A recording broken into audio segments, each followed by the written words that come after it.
For one night in Birmingham, Black Sabbath had to solve a completely insane problem. How do you turn Ozzy Osbourne's medical reality into a rock show? Because that is the part people miss when they describe Back to the Beginning as Ozzy's final concert. Yes, technically that is what it was. It was billed as his final performance.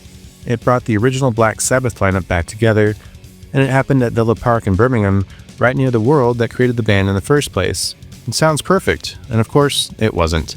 This was not a normal farewell show where the singer runs around for 2 hours, points at the cheap seats, thanks the crowd, and then disappears into a mountain of dry ice.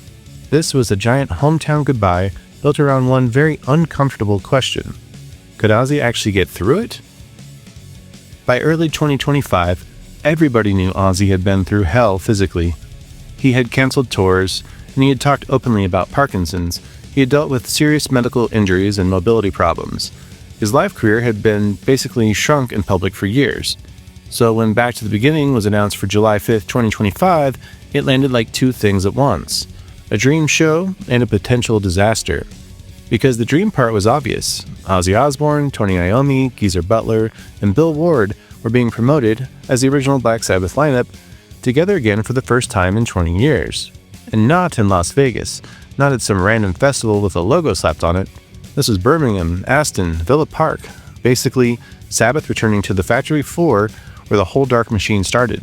And then the thing got even bigger. It wasn't just Sabbath, it became this all-day metal summit with Tom Morello helping steer the musical side and half the heavy music world showing up to bow down at the altar.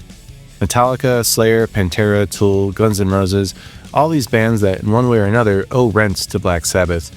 And on paper, this is the easiest ticket to sell in rock history, but in reality, it's a logistical monster with grief hiding under the floorboards, because the whole day had to build toward Ozzy.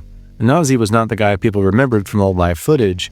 He was not sprinting around, clapping over his head, dumping buckets of water on the front row, and screaming like a haunted gym teacher who just found out the vending machine stole his dollar. That Ozzy was gone. This Ozzy was trying to make it to the end. Before the show, when people were still wondering if he could really do it, Ozzy gave the only answer that made sense. He said he would be there and do the best he could. That was the promise, not perfection. Not some fake miracle comeback, just showing up. And honestly, this is what made the throne so important. At first, it looked like classic Ozzy theater. A big black throne, gothic and ridiculous, slightly evil even. Exactly the kind of thing Ozzy could sit on without it feeling like a hospital chair dressed up for Halloween. But it was also practical, and it let him perform. That's the weird line this whole show had to walk. If you lean too hard into spectacle, it starts to feel fake. If you lean too hard into his health, it starts to feel gross. Nobody wants to watch a beloved rock singer get turned into a sympathy prop at his own farewell, so the show had to do both things at once. It had to protect the man and still honor the monster. That is not easy.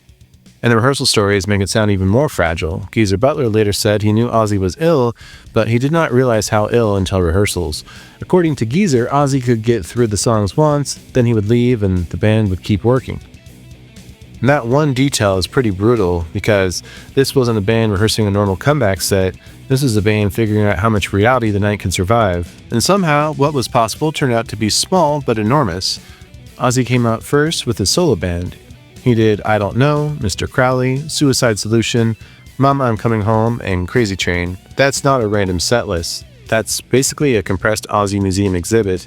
Early solo Ozzy, the Randy Rhoads era, the big emotional ballad, the song your uncle knows even if he thinks Tony Iommi is a brand of pasta sauce. And through all of it, Ozzy was seated on that throne. He was not pretending he was fine, and that was the whole point. Then came the moment everybody was really waiting for. Tony Iommi, Geezer Butler, and Bill Ward, the original Black Sabbath, back with Ozzy one last time. And they did not try to fake a 2-hour time machine. They kept it brutally simple. War Pigs, NIB, Iron Man, Paranoid, 4 songs, that's it. And look, some fans probably wanted more.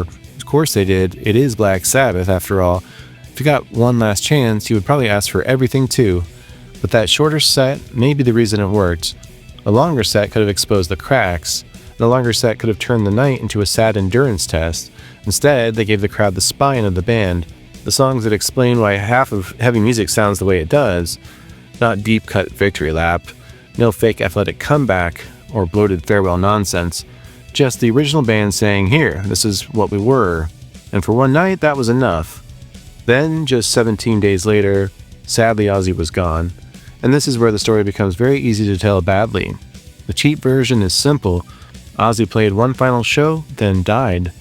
And that's true, but it's also a little too neat and clean. It's too perfect in a way real life almost never is. It turns the show into a death countdown, and that misses the whole point. The point is not that Black Sabbath accidentally staged the perfect ending. The point is that a lot of people worked like crazy to give Ozzy an ending while he was still here to feel it. Sharon Osbourne helped push the whole thing into existence, and Tom Morello had the impossible job of helping shape a day that honored Sabbath without letting the guest list swallow the actual band. Tony Iommi, Geezer Butler, and Bill Ward had to stand inside their own history without pretending they were still the same four young guys from Aston. And Ozzy had to sit there in front of tens of thousands of people and let them see both things at once, the legend and the human being. And that's a hard thing to watch. It's probably even harder to do. Even the aftermath had some classic rock business nonsense attached to it, because apparently no emotional moment in music history is safe from becoming a spreadsheet fight.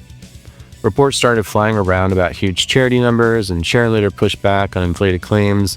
And honestly good, because the show did not need fake math to matter. It was already a charity event supporting Cure Parkinson's, Birmingham Children's Hospital, and Acorns Children's Hospice.